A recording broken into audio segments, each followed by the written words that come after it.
Let's talk about holding a successful audition.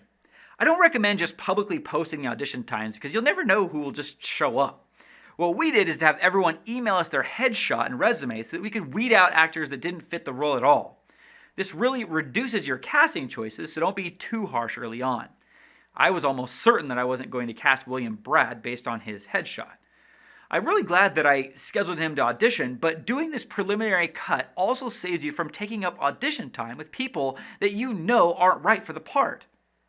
As I mentioned earlier in this chapter, we had all those women submit their headshots to be considered for the role of Garoon. Because of the role of gender in this movie, that wouldn't have worked. Now, where should you hold your auditions? Well, I advise against holding them in someone's apartment or house. That creates the appearance of unprofessionalism, and actors often avoid situations like this because they can be dangerous. We held ours at a local theater near the Space Needle. It has space meant for actors, and everyone in Seattle knows how to get to the Space Needle, so it was familiar and felt like a legitimate place to hold an acting audition. Generally speaking, places that actors rehearse for theatrical performances work great for auditions. Like community theaters, college theaters, acting schools, maybe even a local high school could be an option if needed. I think it's also important to not do this alone. Our second assistant director, Bri Troyer, came to the auditions to help the actors sign in and also stood guard at the door so that an audition wouldn't get interrupted if someone was early or late. I also brought Ash Calder with me. Ash is one of the best directors of actors I've ever seen, and he was always next to me. After each audition, we would kind of digest the performance of the actor together. He always has brilliant insights and helped me to see things that I might have otherwise missed. Elijah Teagues was also there doing the behind-the-scenes filming for this training. But even when there isn't training involved, I still recommend filming your auditions. A lot of times reviewing the video of the auditions can help you see things that you missed in person and make the final casting decisions a little easier. In my case, Bri and Elijah are also great writers and filmmakers, so I talked with all of them about the actors that auditioned. Bouncing ideas off of Elijah, Bri, and Ash really helped me feel like I was making the right casting decisions.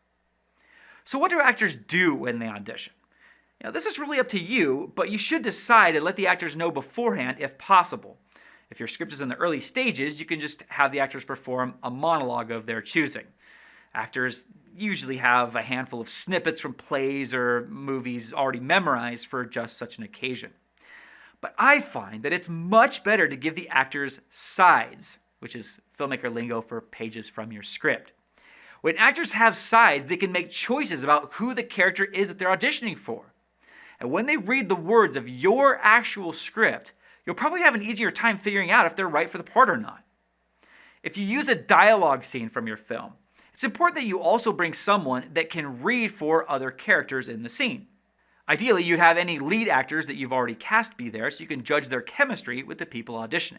But that isn't necessary, and we didn't do that. For our audition, I had actors auditioning for Garoon read this section from the film. Impossible. Where did you come from? I'm her keeper.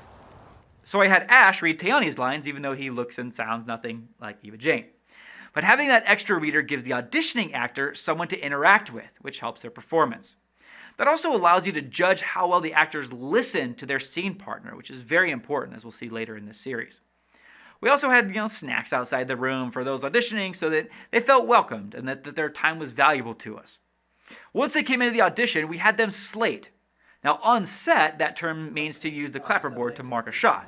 But in auditions, the term slate refers to the actors talking directly to a camera that is recording them and saying their name and the part they're auditioning for. I'm Will Rose, auditioning for The Preacher. Hello, my name is William Brad, and I'm auditioning for the role of Garoon. My name is John Kleiss. My name is Josh Piper. Andrew Dubois. As far as scheduling the auditions, I scheduled mine in 15-minute increments. That's probably longer than you need, though, and if you're short on time, you could definitely pack the auditions into 10-minute increments or less. But I don't mind having a slightly longer audition. I find that actors usually have some huge catastrophe on the day of auditions and are usually late or maybe even really early. Also, I like to talk to the actors and get to know them a little bit. I also like to give them direction during the audition. I want to see how well they respond to taking notes and changing things up on the fly. In the next tutorial, we'll look at some of those notes that I gave to those auditioning and how that factored into the audition process.